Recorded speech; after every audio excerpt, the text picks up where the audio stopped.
말씀 듣겠습니다. 여러분, 구원이라는 것은 무엇입니까? 사단의 권세 아래 결박되어서 영적인 부자유함 가운데 얽매여 있던 그 모든 것들에서 풀어지는 것을 의미하는 것입니다. 물론 가장 궁극적인 것은 우리 죄사함 받고 천국 가는 것이죠. 그것이 구원의 골자이지만 우리가 신앙을 소유하는 순간부터 사단에게 빼었던 영적 자유함을 되찾아오는 것이 구원이기도 한 것입니다. 죄와 죽음과 우리를 올가매던 그 모든 것들 아래서 우리를 자유케 하시는 것이 예수 그리스도의 복음인 것입니다.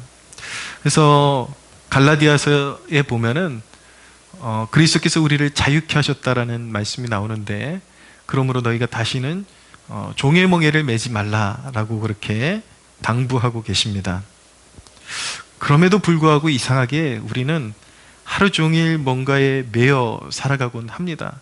온갖 풀리지 않는 문제와 암담한 내일들을 생각하면서 스스로 자꾸 뭔가 올가매고 매이고 불편하고 걱정과 근심 가운데 그렇게 매여 살아갑니다. 사실은 이것이 믿음의 문제입니다.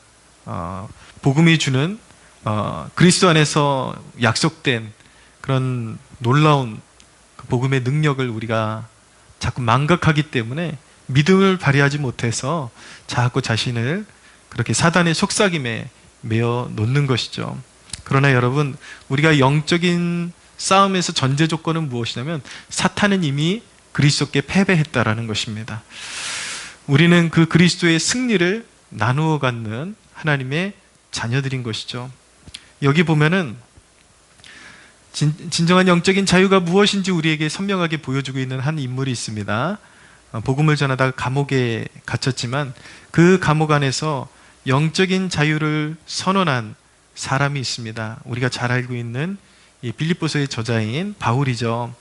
빌립보서를 다른 별명으로 이야기할 때 기쁨의 서신이다 이렇게 이야기하곤 합니다.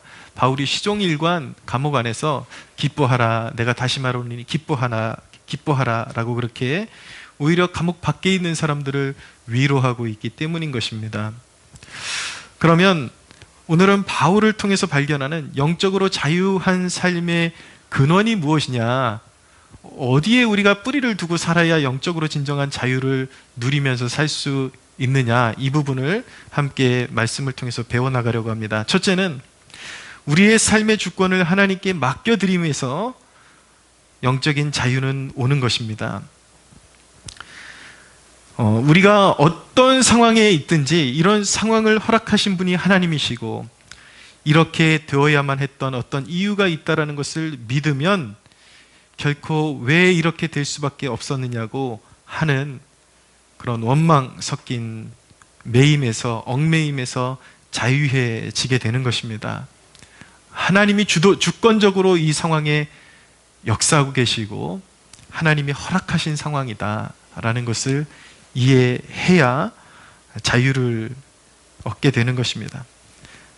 사도 바울은 자신이 감옥에 온 것은 철저히 하나님의 주권적 섭리였음을 고백하고 있습니다.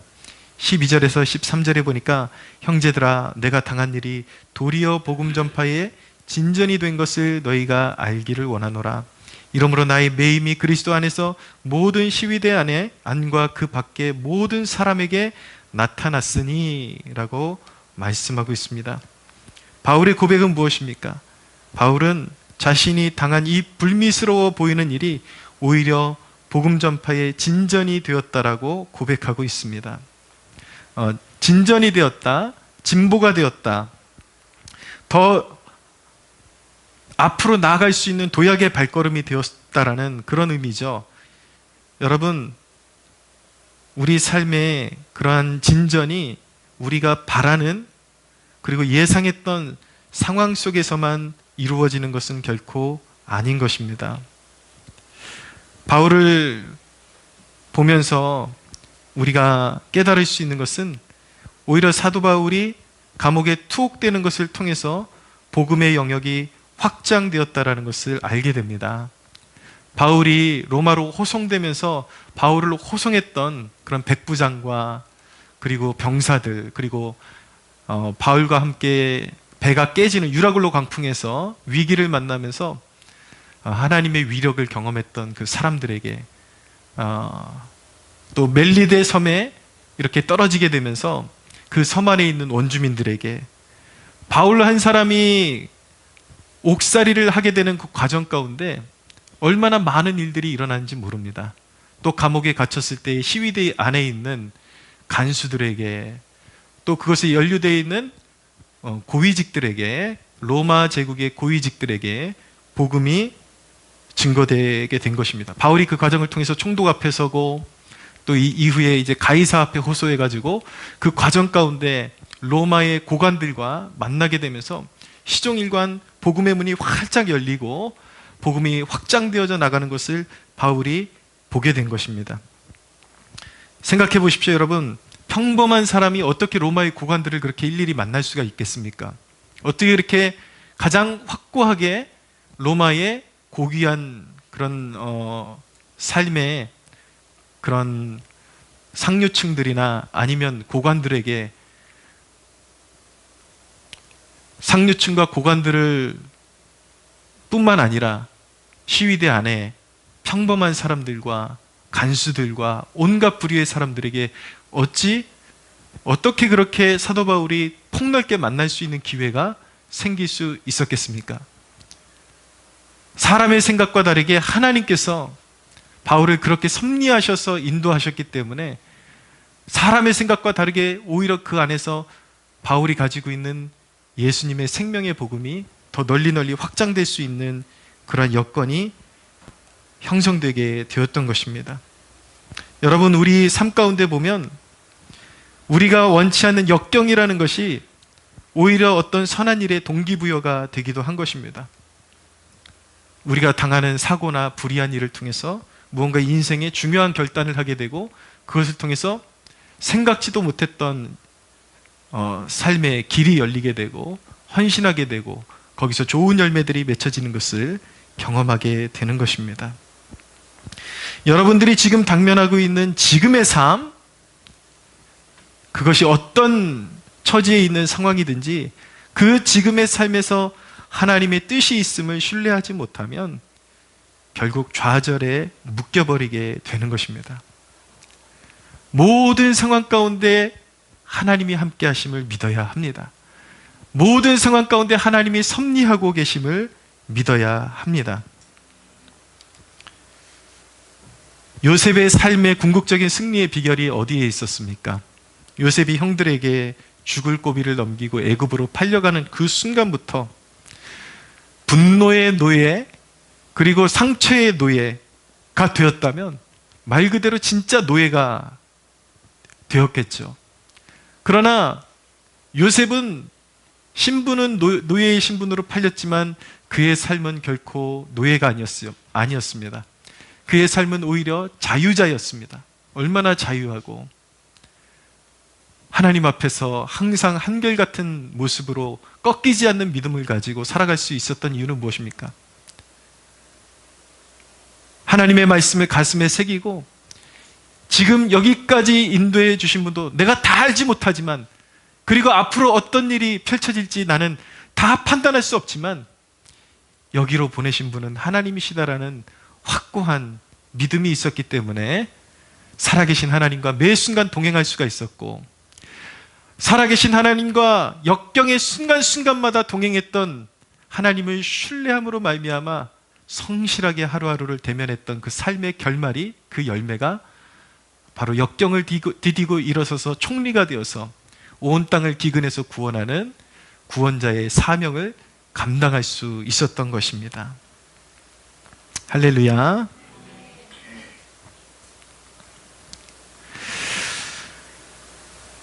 여러분, 위기를 하나님이 주신 기회로 믿으며 하나님과 동행하는 삶을 살아가는 백성에게는 항상 좋은 열매가 기다리고 있을 수밖에 없는 것입니다. 여러분 믿으십시오. 여러분들이 지금 어떤 상황 가운데 있든지 하나님이 실수하신 게 아닙니다. 여러분들이 버려진 게 아닙니다. 하나님이 여전히 붙들고 계십니다. 그런데도 불구하고 우리는 여전히 모든 가치를 눈에 보이는 것으로 평가하려는 유혹을 받습니다.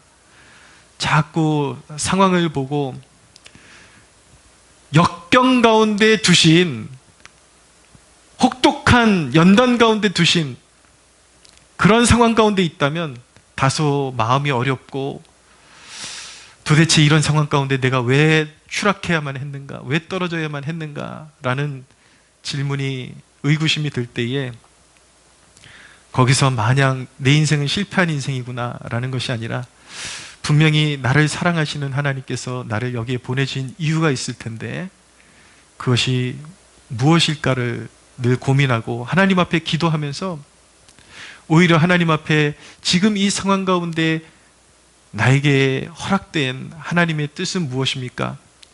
지금 당장 내가 귀로 들을 수 없어도 주님, 나의 삶 가운데 내가 한 걸음 한 걸음 믿음으로 나아가는 그 여정 가운데 감추어져 있던 주님의 뜻이 확정되어지고 드러나게 하옵소서. 그런 간구로 나아갈 수가 있어야 하는 것입니다. 그런 믿음의 성숙을 위해서, 그런 믿음의 성장을 위해서 하나님께서 그런 상황 가운데 가끔 우리에게 떠밀어 넣으시는 것입니다. 믿으십시오. 여러분, 말씀을 아무리 좋은 것을 들어도 이 원리를 여러분들이 알지 못하면 결코 승리하는 신앙생활을 영위할 수 없습니다. 이 세대의 난제가 무엇입니까? 너무나도 다양한 설교자들이 너무나도 많습니다. 유능한 설교자들이 너무 많습니다. 사람들은 어떻게 해서든 유능한 설교자의 설교를 듣기 위해서 찾아다니고, 인터넷으로 찾아다니고, 또 교회를 찾아다닙니다. 그런데 여러분, 질문하고 싶은 것은 그것입니다. 우리 안에 진정한 신앙이라는 것은 어디서 이루어지는 것입니까? 그냥 유능한 설교자의 설교만 들으면, 탁월한 설교만 들으면 신앙이 거저 성장하는 것입니까? 그렇지 않습니다. 그 말씀이 숙성되는 공간이 어딘가, 그것을 질문해야 하는 것입니다. 우리에게 뿌려진 생명의 말씀이 자리 잡고 적당한 온도에서 그것이 터져 나오고 열매가 되려면 반드시 역경이라는 것이 필요한 것입니다. 그런데 여러분, 오늘날 많은 사람들을 보십시오. 설교는 귀한 것을 찾아다니고, 너무나도 유명한 사람들을 찾아다니고, 끊임없이 찾아서 듣고, 너무나도 많이 듣고, 지식은 쌓아가긴 하지만 문제는 무엇이냐면 무르익지를 못합니다. 왜냐하면 말씀을 듣는 건 좋아하지만 연단은 싫어하기 때문인 것입니다. 교회가 조금 어려운 일이 생기면 자리 피해버리고, 여러분, 왜 오늘날 크리스천들의 이혼율이 그렇게 점점 높아지는 것입니까?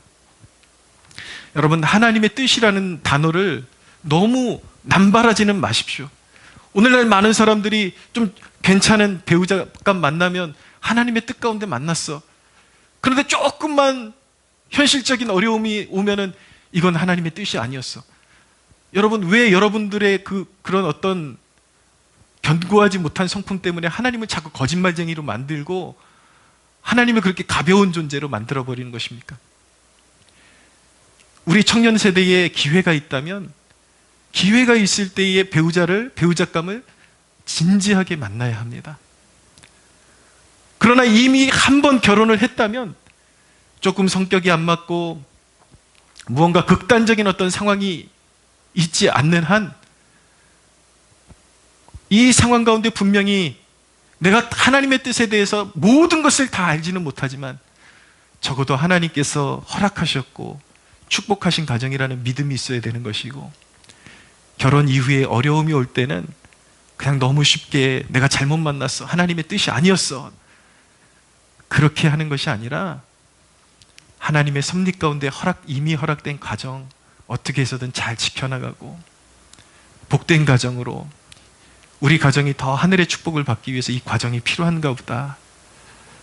여러분, 그렇게 하나님 앞에 무릎으로 나아가며 오히려 이 역경 가운데 이 한복판에서 하나님이 함께 하시는 사인을 보여주십시오. 그리고 나를 붙드시는 하나님의 임재를 느끼게 해주십시오. 늘 하나님 앞에 더욱더 예배에 힘쓰고 기도에 힘쓰고 나를 붙드시는 하나님 안에서 어떻게 해서든 가정과 나에게 허락된 삶의 지경들을 잘 보존하고 지켜나가려고 하는 그런 믿음의 그런 몸부림이 필요한 것입니다. 할렐루야.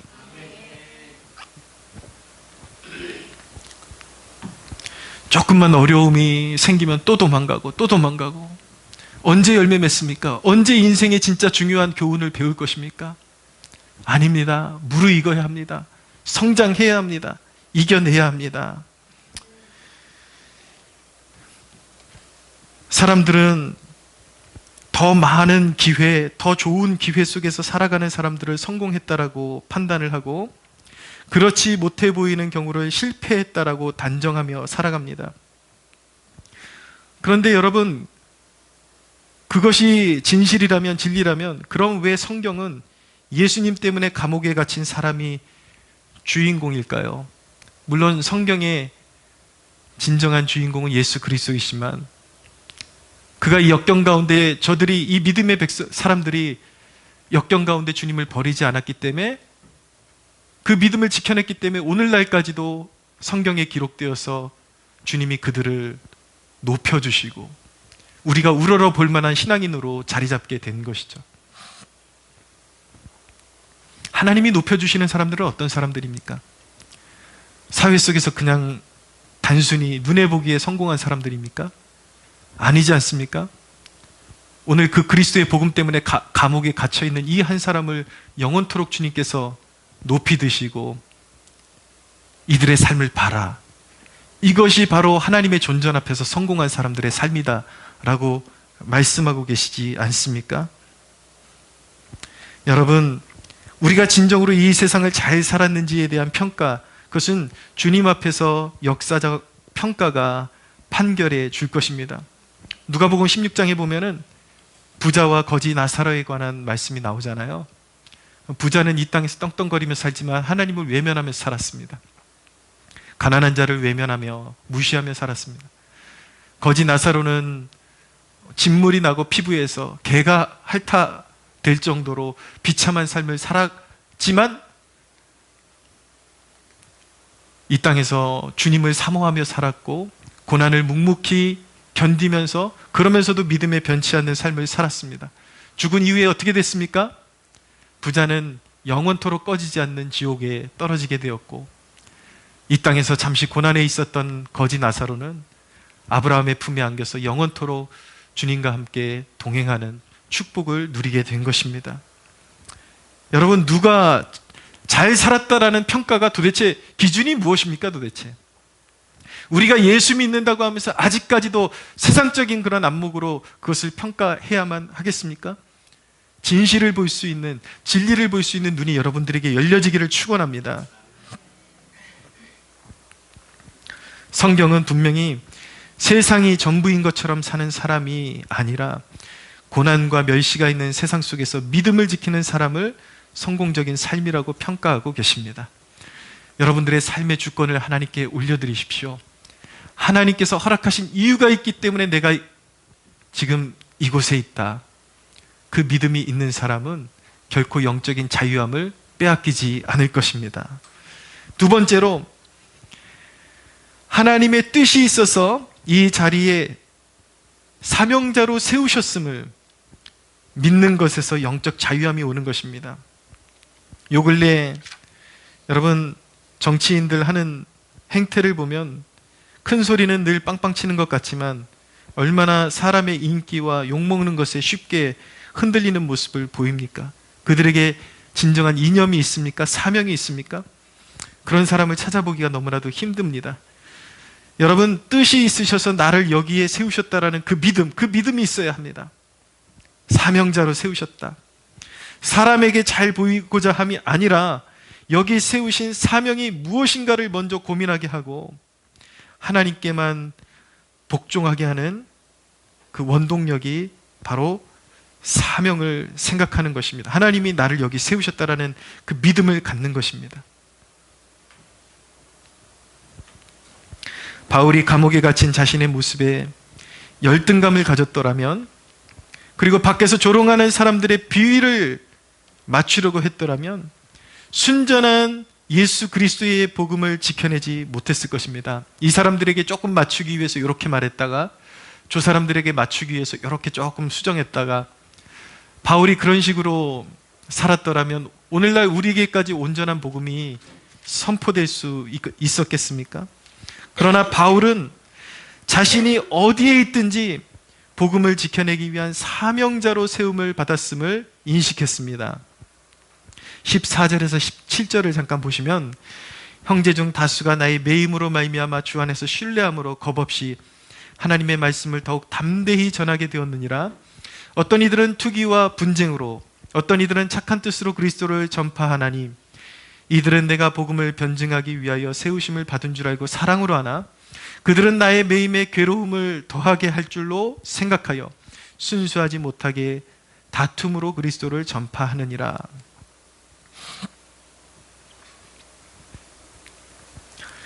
여러분, 바울이 감옥에서조차 진리에 대한 확신을 가지고 담대함을 잃지 않으니까 어떤 열매들이 있습니까?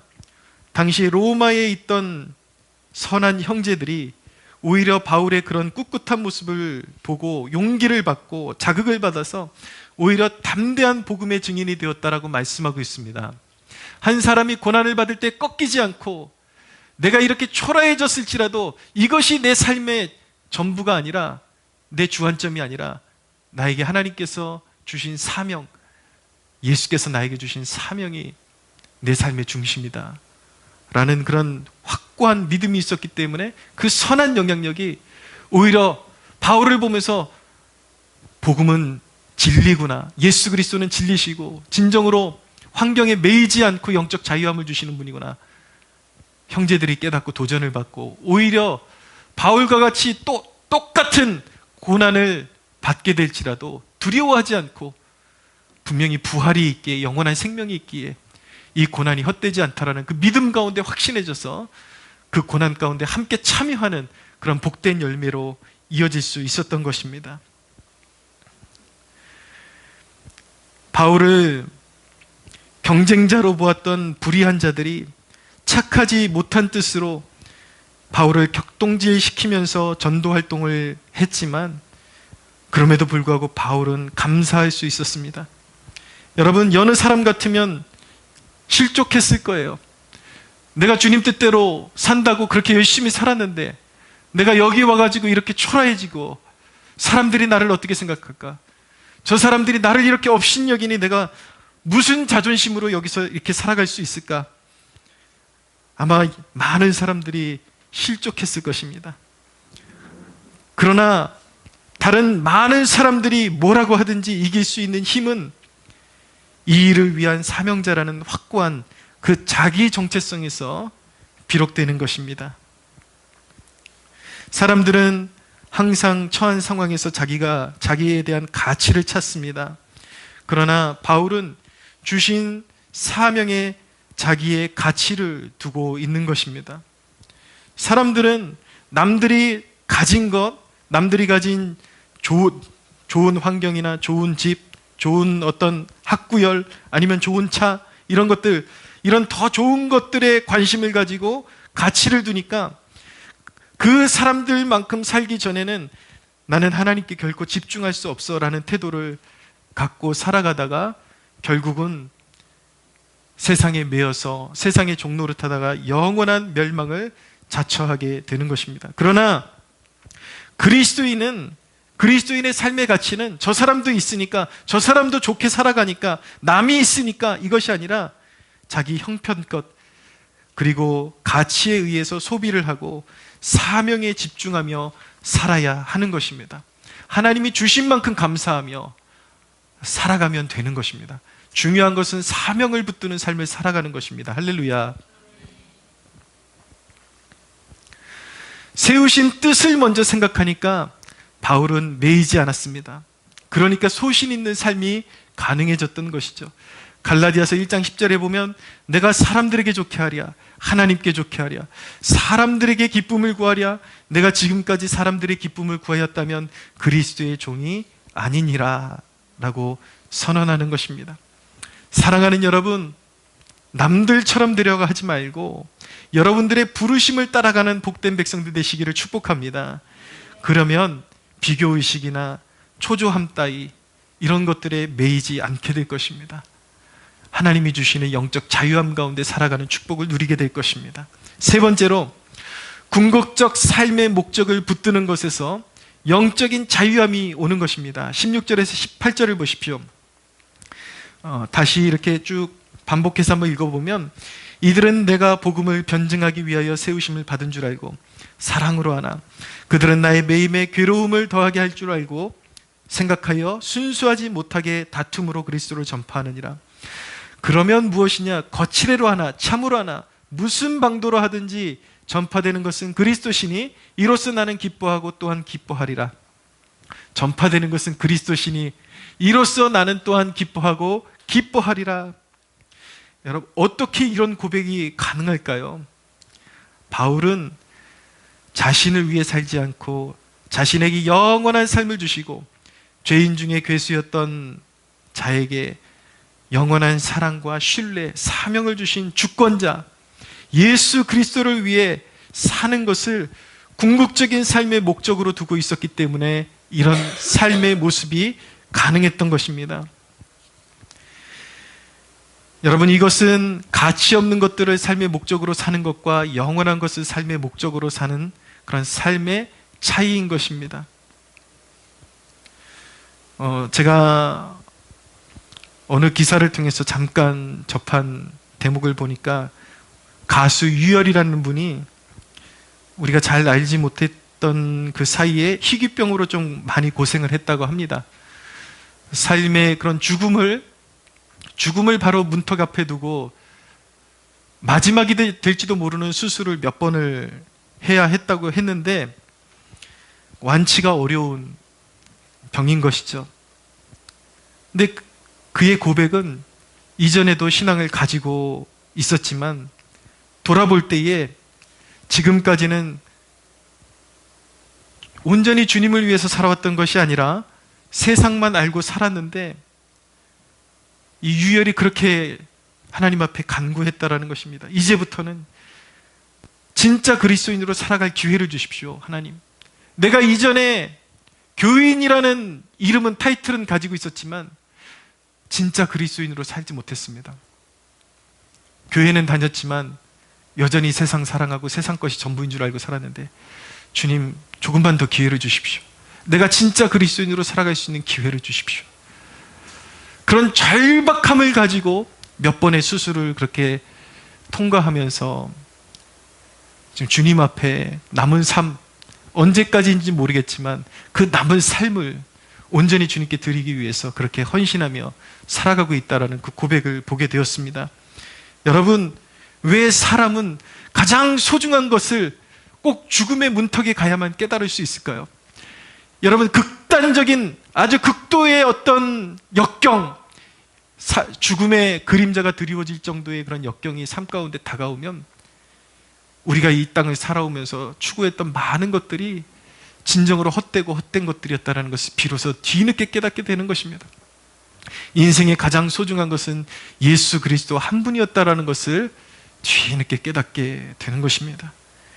여러분에게 지금 가장 소중한, 여러분들에게 하나님께서 주신 인생의 기회를 하나님께서 여러분들에게 허락하신 기회를 지금 살아가고 있는 것입니다. 여러분들에게 주어진 이 시간 하루하루가 사실은 죽음이 여러분들의 삶의 문턱 앞에 이르게 되었을 때 얼마나 소중한 시간들이었는지 여러분 깨닫게 되겠죠. 이 예배를 통해서 지금 여러분들에게 허락된 이 시간들이 너무나도 소중한 시간임을 깨닫게 되는 축복이 있게 되기를 바랍니다. 진정으로 가치 있는 것이 무엇인지 다시 한번 생각해 보십시오. 여러분들이 지금 붙들고 살아가는 것들이 여러분들의 미래이고 영원을 결정하는 것입니다. 많은 사람들이 여전히 짝퉁처럼 살아가고 있지는 않습니까? 나라는 존재, 그리고 상황, 그리고 이 세상은 가변적이고 무너지는 것들입니다. 그러나 예수 그리스도는 영원하신 구세주인 것입니다. 할렐루야. 이 나라 소중합니다. 이 나라는 믿는 자들에게는 생명과 같은 것입니다. 반드시 지켜내야 합니다. 그러나 여러분, 우리가 받아들이기 힘든 상황 속에서도 하나님의 통치를 믿어야 합니다. 그리스도인으로서 정치에 참여하고 나라를 살리기 위해서 최선을 다해야 되는 것은 맞는 것이지만, 나라가 조금 어려워지고 좀 역경이 오고 내가 원하는 대로 되지 않는다 그래서 신앙이 흔들릴 정도로 그렇게 되면 그것 자체가 우상인 것입니다. 진정한 하나님의 나라는 가변적인 것이 아닙니다. 영원한 것입니다. 예수 그리스도는 평안의 때에도 환난의 때에도 전해져야 합니다. 할렐루야. 이 세상 나라는 무너져도 주의 나라는 영원함을 우리는 믿어야 합니다. 우리는 모든 순간마다 천국의 시민임을 잊어서는 안 되는 것입니다. 예수 그리스도 그분이 통치자, 메저스티, 통치자이십니다. 주권자이십니다. 우리가 그분의 통치권을 선포하는 것 이외에, 그 이외에 외에는 정치에 참여하는 다른 이유가 있어서는 안 되는 것입니다. 우리의 삶의 목적이 물질에 있다면 비교에서 오는 불만과 물질이 줄어들 때 그 근심에 정신을 차릴 수 없을 것입니다. 이 모든 세상에 대한 집착이 우리를 올가매는 것이죠. 그러나 예수 그리스도는 우리를 자유케 하시는 분이십니다. 영혼을 구원하는 능력이 오직 예수 이름에 있음을 믿고 주를 위해 참는 자들에게 영원한 상을 베푸심을 믿으시기를 바랍니다. 우리를 향한 주님의 사랑만이 영원합니다. 우리를 향한 주님의 보호만이 영원합니다. 영원하신 하나님에 대한 신뢰를 회복하며 우리를 올가매는 온갖 매임에서 노임을 받게 되는 축복이 있게 되기를 축원합니다. 그러나 여러분, 영적인 자유라는 것은 여기서 그렇구나, 뭔가 감정의 변화만을 느끼는 그런 어떤 들뜨는 것, 그런 것이 아닙니다. 나의 매임 가운데 진지하게 진리를 고찰하며 나의 영혼에 무엇이 더 유익한지를 고민하는 과정을 통해서 하나님이 약속하신 것들을 붙잡는 것이 바로 영적인 자유에 이르는 길인 것입니다. 이 예배를 통해서, 이 말씀을 통해서 어떤 것이 진정으로 나에게 영적인 자유를 주는 삶인지 고민해 보십시오. 여러분들이 지금 아직도 놓지 못하고 있는 그것, 아직도 여러분들이 붙들고 마음속으로부터 놓지 못하는 그것이 여러분들을 자유케 하는 것입니까? 아니면 하나님의 약속의 말씀입니까? 하나님은 우리에게 성령을 통해서 오늘 말씀하십니다. 너의 삶을 내가 주장한다. 너를 택하여 내가 세웠다. 너에게 영원한 나라와 상을 베풀 것이다. 세상이 무너질 때 너를 구원할 것이다. 너의 충성심이 영원 속에서 하나님의 기쁨으로 평가될 것이다. 여러분, 하나님을 붙잡고 하나님의 약속의 말씀을 붙잡는 것과 여러분들이 아직도 놓지 못하는 세상의 집념을 놓지 못하는 것, 어떤 것이 더 유익한 것입니까? 하나님이 여러분들에게 주시는 진리의 말씀 앞에서 오늘 여러분들의 마음과 삶을 올가매고 있던 그 모든 헛된 것들을 놓아버리는 축복이 있게 되기를 바랍니다. 무엇이 더 나은지를 고민하고 하나님께 속한 것들을 붙드는 지혜로운 백성들 되시기를 축복합니다. 주의 영이 계신 곳에는 영적인 자유함이 있습니다. 오늘 성령이 이곳에 함께 하십니다. 진리를 여러분들이 붙잡고 그래, 내가 고집하는 것보다 하나님의 말씀을 믿는 것이 더 유익한 것이지, 여러분 그것을 붙잡을 때 여러분들의 심령의 자유가 임할 줄로 믿으십시오. 오늘 그 자유가 여러분들의 삶 가운데 임할 줄로 믿습니다. 할렐루야. 우리 함께 기도하기를 원합니다. 하나님, 나의 묶음이 풀어지기를 원합니다. 여전히 물질적인 가치관에, 세상 염려에 묶여있는 내 자신을 발견합니다. 아직도 하나님께서 원치 않는 것들을 붙잡고 부자유한 내 모습을 바라봅니다. 하나님, 역경을 허락하신 그 하나님의 뜻을 깨닫지 못하고 여전히 원망과 불신과 두려움 가운데 살아가는 내 모습을 발견하게 됩니다. 하나님, 불쌍히 여겨주시고 약속의 말씀을 믿게 하여 주시옵소서. 나를 붙드시고 나를 자유케 하시고 영원한 상급을 주시고, 그리고 어떤 상황 속에서든지 믿음을 가지고 하나님과 동행하면 반드시 좋은 열매로 바꿔주실, 전화위복시켜 주시는 하나님이신 줄로 믿고 나아갑니다. 하나님, 나의 삶에 올가매는 모든 것들을 풀어주십시오. 우리를 진리로 자유케 하여 주시옵소서. 우리 함께 한 목소리로 기도하겠습니다. 주여 부르짖고 기도합니다. 주여, 오 하나님, 자유케 하소서. 하나님, 우리를 올가매는 그 모든 것들로부터 하나님 우리를 자유케 하여 주시옵소서.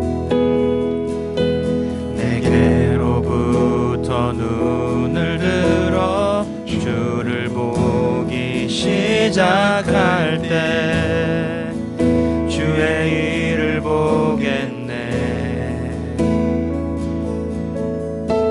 내 작은 마음 돌이키사 하늘에 꿈꾸게 하네. 주님을 볼 때 모든 시선을 주님께 드리고 살아계신 하나님을 느낄 때 세상은 주의 역사가 되고 하나님이 일하기 시작하네.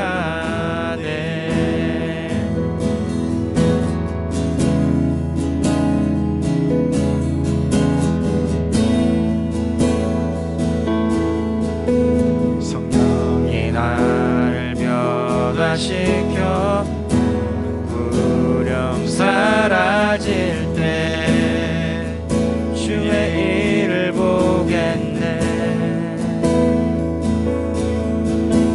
광대한 땅 한가운데서 주님 마음 알게 되리. 주님을 볼 때 모든 시선을 주님께 드리고 전능하신 하나님을 느낄 때 세상은 주의 나라가 되고 하나님이 일하기 시작하네.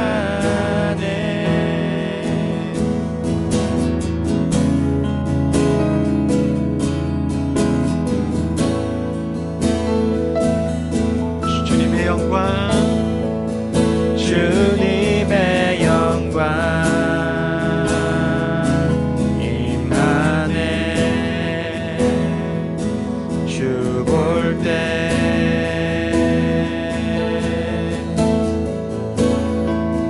주님의 영광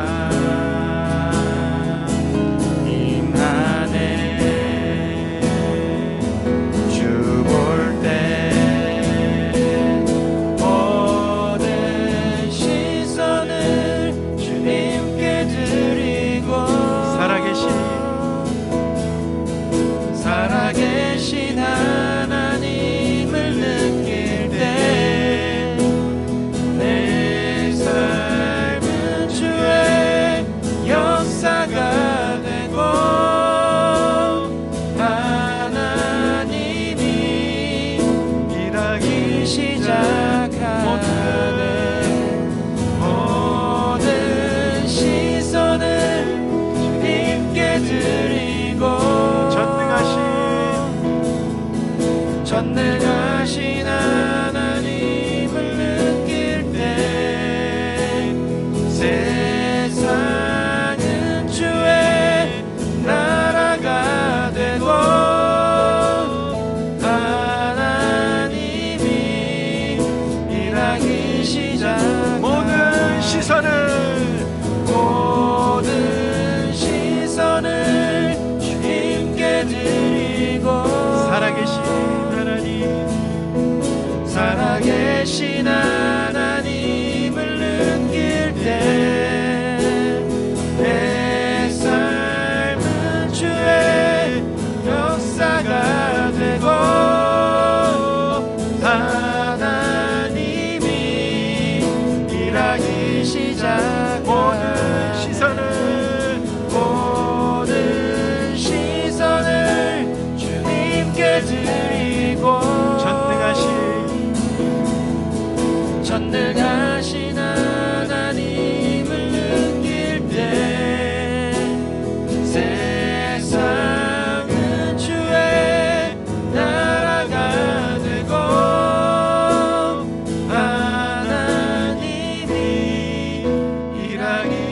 시작하네.